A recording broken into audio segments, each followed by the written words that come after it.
Well guys, it has been a while since I've done a vlog. It was like well over a month ago. I went to Scotland now. I think 2 months ago actually, pretty much. I was up in Scotland in the 106 and it made it back.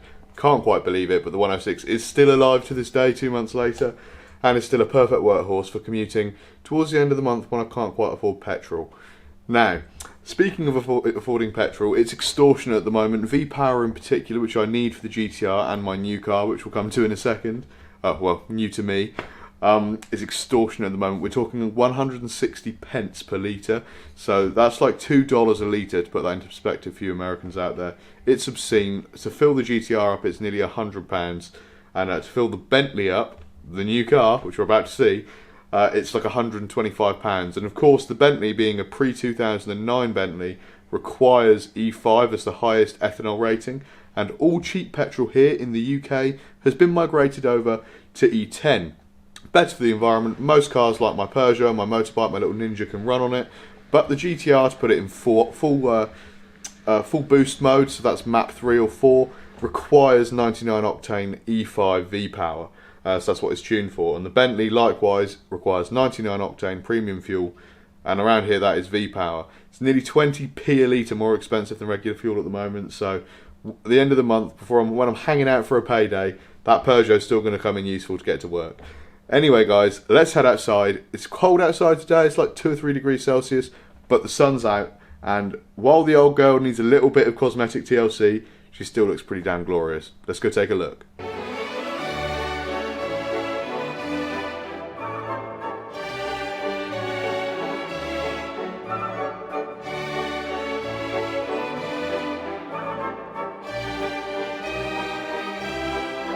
Without any further ado, welcome to my 2004 Bentley Continental GT. Now, of course, the 2004 to 2009 models only came, or maybe it was up to 2014, but I know all these ones definitely only came with one engine configuration. Obviously, it's the one I have. It is the W12 6-litre twin-turbo powertrain. So 12 cylinders, basically 2 V6s bolted together, either side of the engine there. And it makes 550 horsepower on the standard tune. I'm probably going to keep it stock. I'm probably not going to be boosting it, but with just an ECU remap, this monster of an engine, this absolute chunk of metal under the front there, can make nearly 700 horsepower on the standard turbochargers with the standard catalytic converters. Ridiculous. It's basically the same engine that you'd find in a Chiron or Veyron, with cheaper components and 4 less cylinders. But in terms of engine design, crankshaft design, and overall layout, it's very, very similar. And it sounds glorious. So I don't know what's been done to this car. As far as I've been informed, it is standard, but it does sound very fruity, and it is definitely a lovely, lovely sounding car. Now, being 17 years old, there are a few things with this car that are imperfect. All of the wheels are in dire need of a refurb, although these do appear to be the Mulliner wheels, which are a very expensive option from factory. It's got a lovely grille at the front, and it's just an absolutely gorgeous car, but it does need some cosmetic work. Paint correction, bumper could do with a respray, definitely need some private plates on there, and the B logo on the bonnet latch has definitely seen better days, so hopefully we can get that repainted as well. The headlights were incredibly yellow when I picked it up, although I've polished these by hand and they came up absolutely lovely. And basically, other than some minor paint work that needs to be done on a paint correction, it is mechanically incredibly sound and has no issues whatsoever. This rear light here has also got a little bit of fogging up in it. You won't be able to see it because it's damp out at the moment where it's so cold, but that rear light needs to be taken out and dried out. But other than cosmetic stuff, it seems to be fine, and a miracle on a car this old, virtually all of the electronics apart from the front cigarette lighter, yes, it has 2 cigarette lighters, everything works. So I'm all in all very, very happy with the car. Now, a lot of people were concerned I'd be getting rid of the GTR in order to pay for this, but that is not the case. I plan on keeping the GTR in addition to this. The Peugeot might go, but I suspect I'll probably be needing that just for the fuel economy towards the end of the month anyway.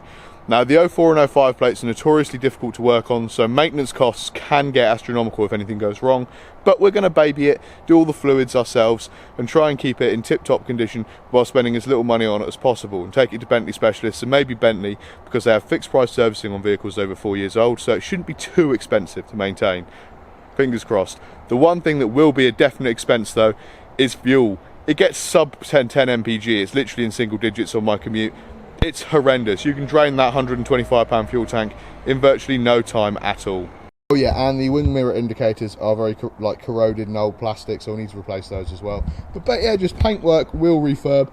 I'll paint the calipers myself while the wheels are off it getting refurbed, and it should just be wonderful. The air suspension works fine.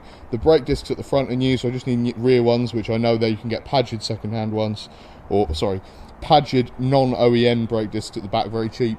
So other than the front disc, which have been replaced already, there shouldn't be much that needs spending on this car, other than that huge fuel tank. Definitely time for a cold startup.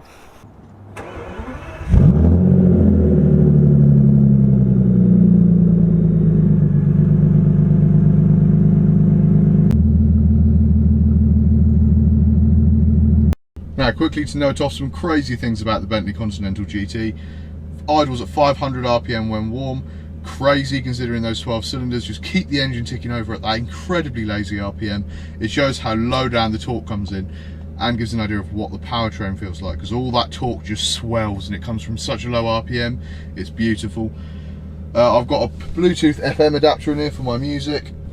Lovely 12 speaker sound system, and in the dash there, as you can see, a Breitling clock. Absolutely gorgeous. I don't own a Breitling watch. I've only got an Omega and a Rolex, so the Breitling's going to actually technically I picked up a Bentley and a Breitling on the same day, as I don't own one.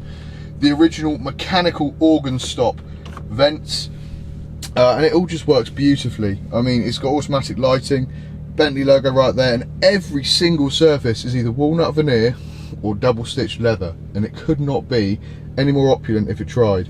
Adjustable suspension, adjustable wing, adjustable ride height, which you adjust with these buttons down here, and a sport mode on the gearbox, which makes it hold gears longer and shift a bit faster. Honestly, it's rapid. 0 to 60, 4.5 seconds. GTR, no, but definitely in a car this heavy, with suspension this soft, feels almost downright dangerous how fast this thing is. It is great fun. And the fact that everything's just knurled aluminium just feels so tactile. It is such a lovely place to be. Now you're going to laugh, but the one feature other than that beautiful powertrain that I had to own in the GT that basically sold me for the car, it's massaging seats. You get a massage when you go down the road with 6 different heat adjustable settings. It's so comfortable. And as I've gotten fatter in my dotage, as you can see, the steering wheel retracts and extends when you get in the car to help you get in and out. Wonderful when you've got a big beer belly or whiskey belly like mine. And the massaging seats, such a lovely feature, and they're very spacious as well. I'm a very wide dude. I'm 20 stone now. We're 19.5 stone, and sat in these seats, I feel like I'm being hugged nicely by the seat, and I feel like I can go around corners relatively aggressively. Speaking of being a big dude, I need some breakfast, so I think we're going to hit up McDonald's, not the drive-through though, because you don't want to curb the alloys even more than they already are. Hit up McDonald's for some breakfast. So let's enjoy a little POV ride with the Continental GT. With the windows shut, completely silent in here because they're all double glazed. Ridiculous. There's absolutely so much sound dampening in here. It's nigh on silent despite that incredibly loud exhaust. But you can still smell the amount of fuel you're getting through. 410 grams of CO2 per kilometre. Not great if you're all about Greenpeace and saving the planet.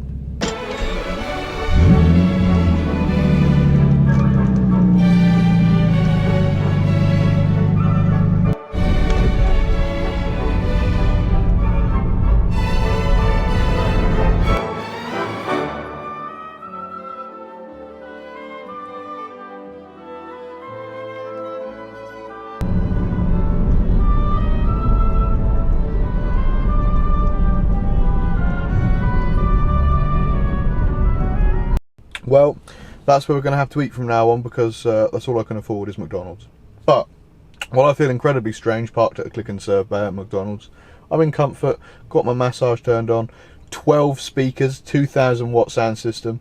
Even with an FM adapter it sounds lovely. No matter how I tune the equaliser and all the settings on it, I can't make it not sound like an auditorium in here. It really has a really strange sound stage. A lot of reverb, and it sounds like you're sort of literally listening to music on a stage. It's really weird, but I quite like it. It's very opulent. Makes you feel like you're at the theatre the whole time. Yeah, it's just a ridiculous car. I mean, getting here was super comfortable. It was like a tenner to get to McDonald's to buy £3 worth of food in terms of how much fuel. It's just ridiculous on fuel. But if you just want to be comfortable, no better place you could be. 4 cup holders, 2 cigarette lighters, even though I don't smoke, one of which doesn't work anyway, and the other one's got my FM adapter in it. And everything's just clad in leather. Beautiful place to be, and I'm going to look really weird eating at McDonald's in my Bentley. Oh, and when we get back, the car will be warm, so I can actually give it a little rev and let you guys know what it sounds like under load, because it is it's a lovely sounding car. I've got to be honest, obviously it's nowhere near as loud as the GTR with the totally legal exhaust system that's on that, but it's probably half the volume, but the tone is beautiful. Those 12 cylinders in that W configuration just sound like, honestly, it sounds like a Spitfire flying overhead. It's like, whoa, it's like a plane. Literally sounds like a plane. It's so opulent. And that's the thing, like, yeah, you can get a cheaper a Tesla that's a little more expensive than this, that would be, you literally within the first month be quids in terms of fuel economy and running costs. But it's the occasion, the sense of occasion being carried around by 12 cylinders. Like, it's just, it's not like anything else. You know, turning 12 cylinders on, knowing that 12 cylinders is carrying you up the road, it's such an occasion, it's an event. And that's what I love about this car. And it's comfy, perfect for getting to work. By the time I get to the office, I feel like I've had a spa day. And that's exactly what you want out of a daily car, apart from the fuel economy. But, oh, I mean, it's the same price as literally Uber and everywhere, that's the thing.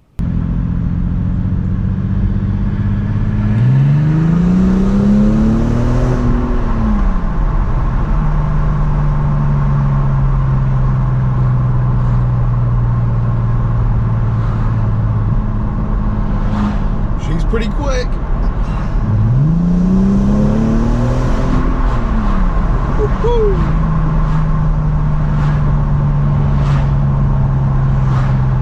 Couple of quick baby revs.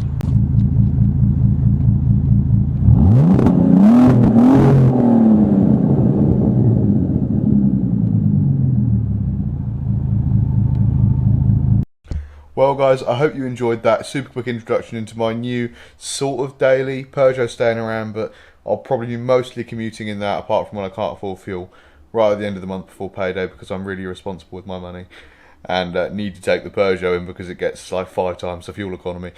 Anyway guys, I hope you enjoyed the video. If you did, please leave a thumbs up to stay up to date with all of my latest content. Of course, we'll be taking the GTR out again soon, and I'm sure you'll see the Peugeot again in the future. But if you want to stay tuned, it'd be great, because we're going to be doing some stuff for the Bentley in terms of correcting it, making it look pretty again. Not that it doesn't now, but making it look prettier, returning it to its former glory in terms of the paint and all the finish and everything. And it should be looking fantastic soon enough. And yeah, you should probably stay tuned, because it's going to be a really interesting journey, and interesting seeing what we can do for maintenance on it. Because obviously things like oil changes aren't too difficult on the car, but brakes and suspension can cost an arm and a leg, so you don't want any of those to go wrong. It's got new discs at the front, but we need to replace the rears. Have to take it to a Bentley specialist, because the rear discs have the handbrake on them, the e-brake. So you have to actually disable them with the Bentley's official computer to do it. So we'll see if the main dealership will do it, if I provide them with some brakes, but we'll see what happens. And it should be quite an interesting experience anyway. So guys, if you like the video, leave a thumbs up, and I'll see you very soon with more content. And yeah, got loads of stuff planned, loads of travel planned, and should be pretty exciting. If anyone wants to send me any Shell vouchers to help me out with driving the car, that would be greatly appreciated. And I'll see you guys in the next one. Peace out.